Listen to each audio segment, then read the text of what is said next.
Bueno, muchísimas gracias por su tiempo. Bienvenido otra vez a Alerta. Gracias por elegirnos acá también para explicar lo que sucede y tratar de ir entendiendo, comprendiendo.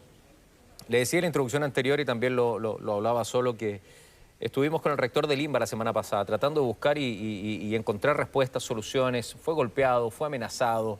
Él lo está pasando muy mal, muy mal. Y él lo único que me decía que yo quiero educar con amor, educar con cariño. Hay gente que quiere estudiar, hay otros que no quieren estudiar. Tengo sensaciones de que hay personas externas que vienen también acá. Entonces, con eso nada más que quiero introducirlo, ministro, usted que tiene una visión mucho más grande y más general respecto a lo que pasa, no solamente en la región metropolitana, sino que también en otras regiones.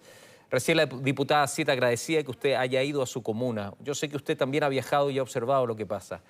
Entonces, ¿cómo podemos entender hoy día esta violencia que es multicausal, es multifactorial en el día de hoy? ¿Cuál es su balance de eso? Sí, mire, lo primero, Rodrigo, es señalar que nosotros contamos en el país con más de 12.500 establecimientos. Y estos 12.500 establecimientos no todos están en las mismas condiciones. Eso es muy importante señalarlo, especialmente a través de la prensa, ¿no es cierto?, y de la opinión pública, porque nos hace magnificar el conflicto, ¿ya? Eso es lo primero.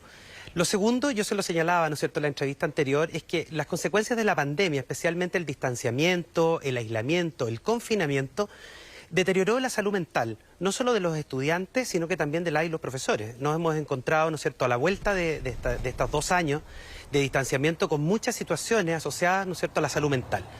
Esto claramente ha sido un elemento que intensifica los focos de conflicto.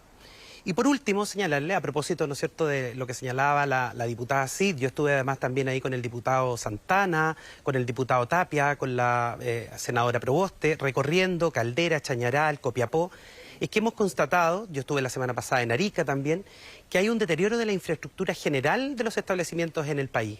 El último censo que nosotros tenemos es de hace 12 años, y hace 12 años ya se señalaba que había algunas brechas importantes de infraestructura. Esto claramente se agrava con la pandemia, ¿no? La falta de mantenimiento durante estos 2 años probablemente provoca también que cuando los estudiantes vuelven se encuentran con que sus salas no necesariamente están en las mejores condiciones, los baños tampoco, y por lo tanto eso claramente tensiona el clima escolar. Y como señalan todos, ¿no?, y todas en el espectro político, la ciudadanía, la familia, es importante tener condiciones dignas para poder asistir. Ahora, eso es un tema, ¿no es cierto?, de base que nosotros queremos solucionar, y es por eso que hemos anunciado este fondo de 10.000 millones, que se suma a uno de más de 20.600 millones anterior que ya teníamos en el presupuesto para la reparación de la infraestructura de los establecimientos educacionales. Ahora, eso yo quiero separarlo de las situaciones de violencia extrema, que como ya lo he dicho yo en otros momentos, muchas veces esto tiene que ver con de carácter ya derechamente delictual. Son situaciones que ocurren fuera del establecimiento y que no tienen relación con aquello que es el giro propio del Ministerio de Educación, que es la atención de la educación integral, la salud mental, el desarrollo de los aprendizajes, y por tanto nosotros lo que queremos colocar es el foco en este tipo de acciones que van a ayudar a mejorar los climas escolares.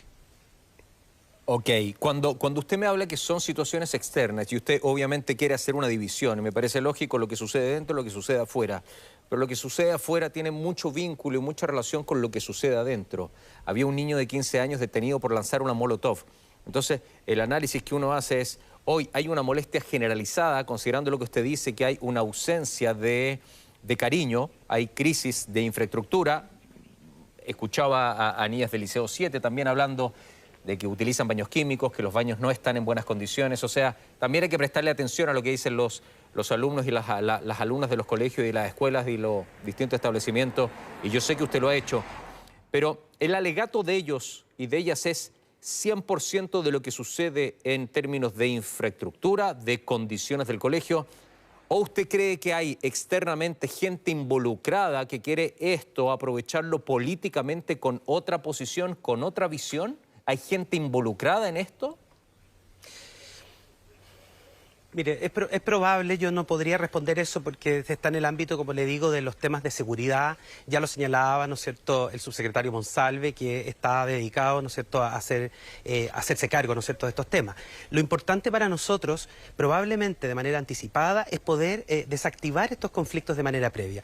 Y es por eso, la vez pasada conversábamos, ¿no?, recibimos a las estudiantes, ¿no es cierto?, de los liceos de Providencia y Santiago, conversamos con ellas, implementamos, ¿no es cierto?, nuestra primera jornada jornada de educación no sexista, la que resultó ser un éxito. Yo he ido reconociendo también algunas regiones que han puesto mayor énfasis. Hoy día tengo muchos reportes de liceos de todo el país, de Arica, Magallanes, donde se ha efectivamente realizado esta primera jornada. Nosotros lo que pretendemos es adelantar nuestros conflictos entregando herramientas, entregando recursos y orientaciones a las comunidades educativas, donde las y los directores son fundamentales, junto con los sostenedores, para poder desactivar estas situaciones previamente. Por ejemplo, la solución respecto de la infraestructura. El Ministerio de Educación entrega un fondo para la reparación de la infraestructura en los establecimientos. Y esto efectivamente tiene que ser ejecutado de buena forma. La situación, por ejemplo, en la que yo me encontré en Atacama, en donde tenemos 2 servicios locales de educación instalados, ¿no es cierto?, hace ya 2 años, es realmente, ¿no es cierto?, muy desastrosa. Nos hemos dado cuenta ahí que esos servicios locales no han logrado dar el ancho con la propuesta y además con la promesa que tenían las familias de tener una mejor educación. Eso lo vamos a solucionar. Creemos que esa reforma hay que volver a colocarle énfasis, cuidado. Lo mismo, ¿no es cierto?, con los sostenedores municipales, con quien yo me he comunicado. Nosotros estamos apoyando a la Municipalidad de Santiago. Nosotros somos un puente, un mediador en el Ministerio de Educación. Y lo que hemos hecho ha sido precisamente dar garantías para que los estudiantes de distintos liceos se puedan reunir con las autoridades municipales. Ayer mismo, ¿no es cierto?, después de este anuncio que hicimos en La Moneda con la ministra Vallejo, nos reunimos con los estudiantes del INBA y establecimos la primera sesión de la mesa de trabajo. Y efectivamente lo que va a pasar ahí es que se van a resolver los temas. Lo que queremos decirle al país también es que mucho de esto tiene demoras, y las demoras están asociadas precisamente a una ejecución de recursos públicos. Usted tiene que levantar una licitación, tiene que invitar a las postulaciones, tiene que asignar la licitación y luego vienen las reparaciones. Entonces, lo que nosotros creemos que hay que adelantarse a esos procesos y apoyar a los sostenedores para que puedan hacer estas ejecuciones presupuestarias de manera con tiempo y que en el fondo lleguen con el servicio educativo con mejor calidad cuando corresponde, ¿no? Esto debería haber pasado el año pasado. Nosotros creemos que ahí el Ministerio de Educación tendría que haberse preocupado de que los sostenedores hicieran estas obras de reparación durante todo el 2021, precisamente porque habían pocos estudiantes. Llegar, ojalá al mes de marzo del año 22, con todas estas situaciones resueltas. También me he comunicado, ayer mismo llamé a la alcaldesa Matei para preguntarle por los 2 liceos que estaban en situación de paro o de toma, y ella también me señalaba, hemos establecido una mesa, la mesa de trabajo va avanzando, vamos a hacer las reparaciones, vamos a recuperar la infraestructura. Ese tipo de cosas son las que el Ministerio de Educación, ¿no es cierto?, como mediador, como puente, tiene que apoyar para que los establecimientos mejoren en su infraestructura, en los programas educativos, en, ¿no es cierto?, el desarrollo de habilidades socioemocionales por parte de los profesores. Ministro, con los 10.000 millones de pesos que se van a invertir, usted sabrá perfectamente dónde los van a invertir en términos de infraestructura. Con esta mesa de reuniones que me parece lo más lógico, y yo sentaría una mesa general y sentaría a los líderes, a los voceros de los distintos colegios, de escuelas, para ver qué es lo que necesita. Me parece que es muy sano escuchar a los alumnos, a las alumnas, a los profesores, también a la gente que trabaja en los colegios. ¿Usted cree que con esto, con arreglar la infraestructura, se soluciona todo? No, en ningún caso. La infraestructura es uno de los componentes, esto es multicausal. También están las prácticas docentes. Yo le contaba la vez pasada, a nosotros nos pasó que el sistema educativo volvió, ¿no es cierto?, el primer día de marzo, cuando se inauguraron, ¿no es cierto?, el año escolar, el día 2 de marzo, y volvieron sin ningún tipo de orientación probablemente a lo de siempre, a matemáticas, lenguaje, a las distintas asignaturas. Lo que no pasó ahí fue un proceso de adaptación gradual que permitiera, por ejemplo, recoger las situaciones de carácter más socioemocionales. Mire, yo estuve en un liceo, en el Liceo de Música en Copiapó, estuve en la Escuela Orella de Caldera, estuve en el Liceo Valdés también de Chañaral, ayer estuve junto con el presidente en el Colegio Cumbres en Renca. En todos ellos, el equipo docente, junto con sus equipos directivos, habían realizado jornadas de desarrollo socioemocional. Y ellos señalaban, nos bajaron los niveles de conflicto, las situaciones, ¿no es cierto?, de peleas que son muy propias, ¿no es cierto?, del sistema escolar. Los niños, en el fondo, desde los más pequeños hasta los más grandes, se empujan. Bueno, esas situaciones han ocurrido siempre, pero han sido cauteladas, ¿no es cierto? ¿Por qué? Porque se han anticipado también los directores y directoras generando estas políticas internas con orientación del Ministerio para poder, ¿no es cierto?, bajar los niveles de intensidad. Ahora, eso es muy importante enmarcarlo en el conjunto de políticas que estamos desarrollando. Por ejemplo, nosotros no solo anunciamos estos 10.000 millones para que se suman a los 20.600 millones adicionales, sino que además 11.000 millones para el programa Habilidades para la Vida, que es un programa que está muy validado, internacionalmente incluso, y que implementa Junaed hace muchos años. Este programa creemos que es una solución que va a llegar directo a las comunas y desde las comunas a los establecimientos para acompañar en acciones de promoción de la salud mental, derivación de casos más complejos, detección de situaciones que son conflictivas. Y eso ayuda muchísimo, ministro, y usted sabe mi opinión respecto a la educación. Yo creo que cada vez se exige muchísimo y que los niños y las niñas deben de tener espacio para caerse, para embarrarse, para ir a la plaza, para salir con sus papás, para no hacer nada, para leer un libro y no permanentemente estar estudiando. Creo que hay mucha exigencia por la nota. Es una humilde opinión y siempre le he dicho que la salud mental en nuestro país después de la pandemia ha sido muy afectado, sobre todo en las escuelas y en los colegios. Si usted ha conversado también con los voceros, por ejemplo, con Bruno Aguilera, también del INBA, ¿qué conclusión saca? ¿Cuál es la gran petición que tienen los alumnos y las alumnas? Colegios de mujeres, colegios de hombres, colegios mixtos. ¿Qué es lo que ellos están pidiendo en el día de hoy? Porque leí a un niño que recién me escribía y me decía, Rodrigo, nosotros lo único que queremos es futuro. Imagínense qué noble lo que él me dice. Solo quiero futuro. Entonces, su percepción, ¿qué es lo que pudo agarrar de ellos? Sí, lo primero quizá es entender que muchas de nuestras demandas, ¿no es cierto?, como gobierno, especialmente de donde venimos la mayoría, ¿no es cierto?, que venimos de movimientos sociales, de organizaciones gremiales, venimos del sistema educativo, yo le he contado otras veces, yo fui profesor, jefe técnico, también he sido director de colegio, es que lo primero es asegurar las condiciones dignas para el servicio educativo. Y en eso los estudiantes tienen mucha razón.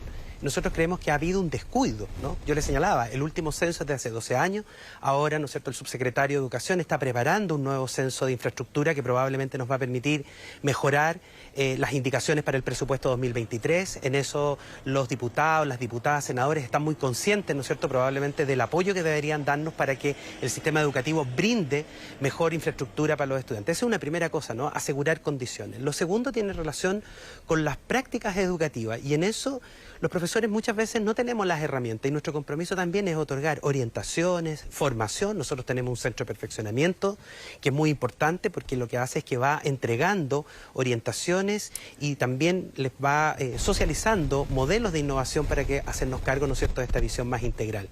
Ahora, también tenemos que ser capaces de poder hacer una transformación de nuestro actual sistema de aseguramiento de la calidad. El que, como usted señala, está centrado, pareciera, solo en el desarrollo de las habilidades, vamos a decirlo así, cognitivas. No es muy correcto el concepto, quizás, pues son todas habilidades.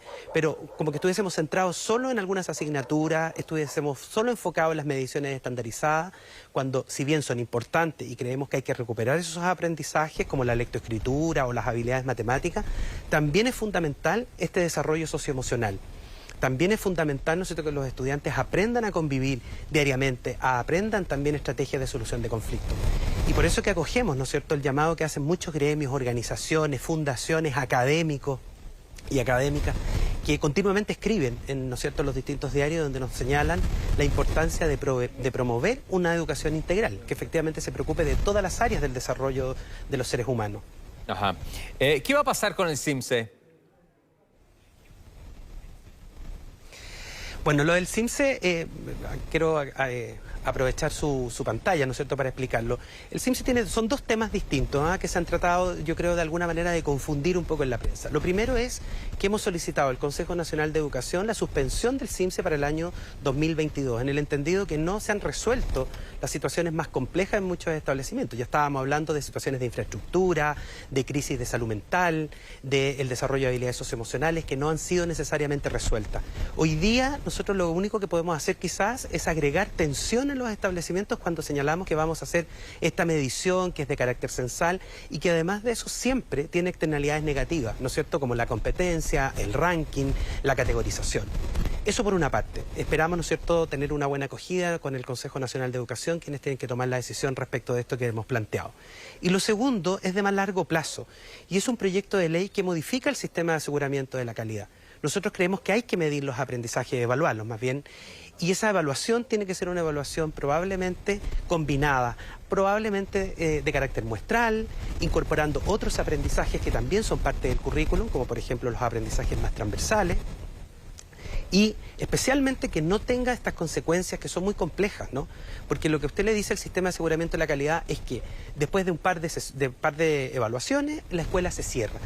Es imposible, ¿no es cierto? Nosotros creemos que no es muy presentable que el Estado cierre las escuelas. Más bien lo que tiene que hacer el Estado es apoyar esa escuela, generar mayores recursos, orientar esos establecimientos para que sus prácticas pedagógicas sean mejores y puedan efectivamente brindar una educación de calidad a los estudiantes. Ese es un proyecto de ley que claramente pasa por el Parlamento, en eso estamos trabajando con los distintos parlamentarios. Yo he estado en la Cámara de Diputados, estuve también en el Senado exponiendo cuál es nuestra agenda legislativa y cómo queremos que esto sea efectivamente el consenso también de todos los sectores políticos, con evidencia sobre la mesa, ¿no es cierto?, de investigaciones nacionales e internacionales que ya señalan, ¿no es cierto?, que este CIMSE, tal como lo concebimos hoy día, que es parte del sistema de aseguramiento de la calidad, no va finalmente a mejorar la calidad como en algún minuto se pensó o se propuso.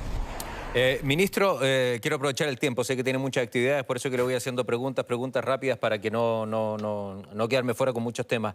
Me llega el rumor de que sacaron al rector del INBA, ¿es efectivo?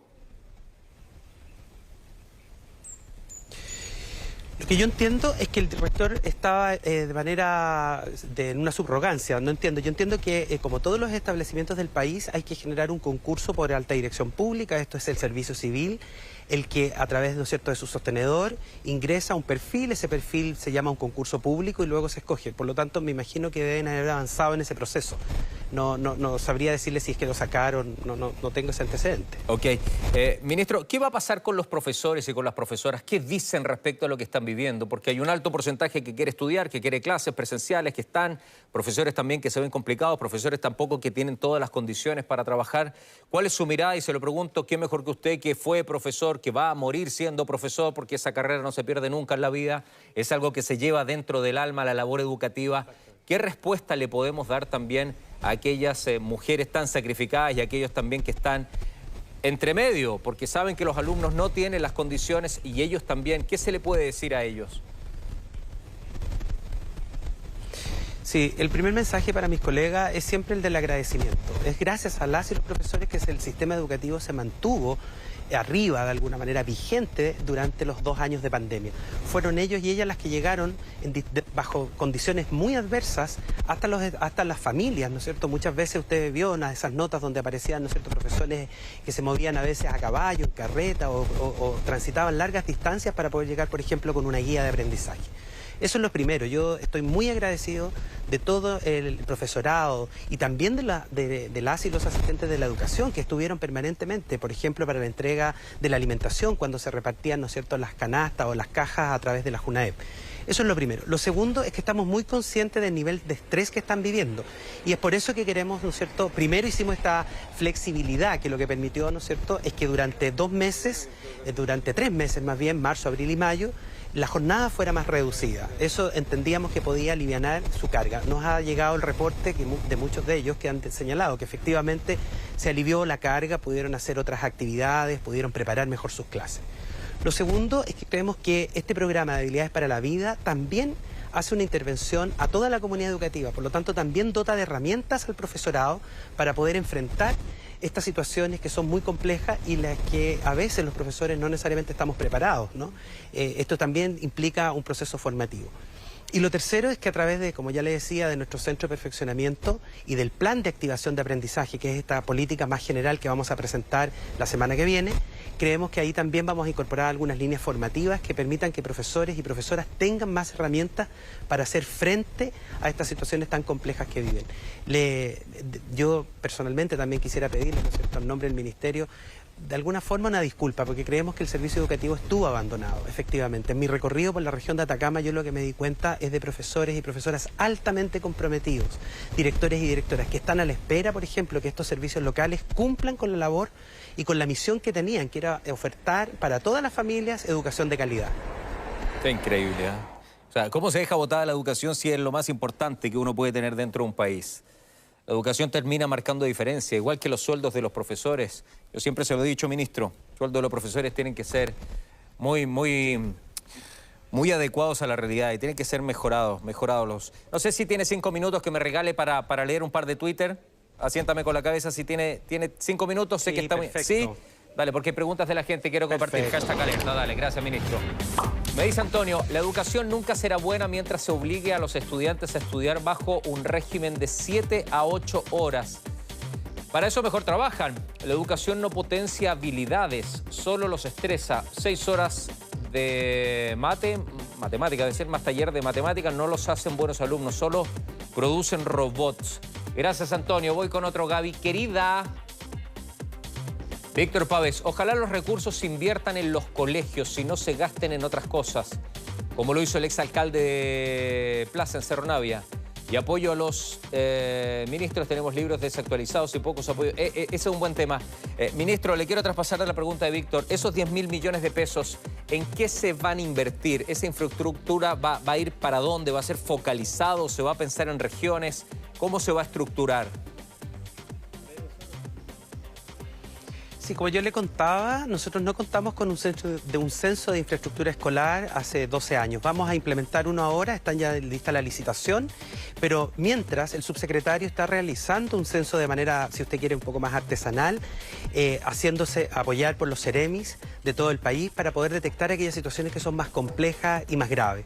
Eso se suma, ¿no es cierto?, a este otro fondo de 20.600 millones que lo que permite es hacer reparación de infraestructuras, de proyectos mucho más robustos, ¿no es cierto?, reposición de establecimientos que ya venían en el calendario y que le correspondía, ¿no es cierto?, mejorar hace muchos años, pero no se había hecho.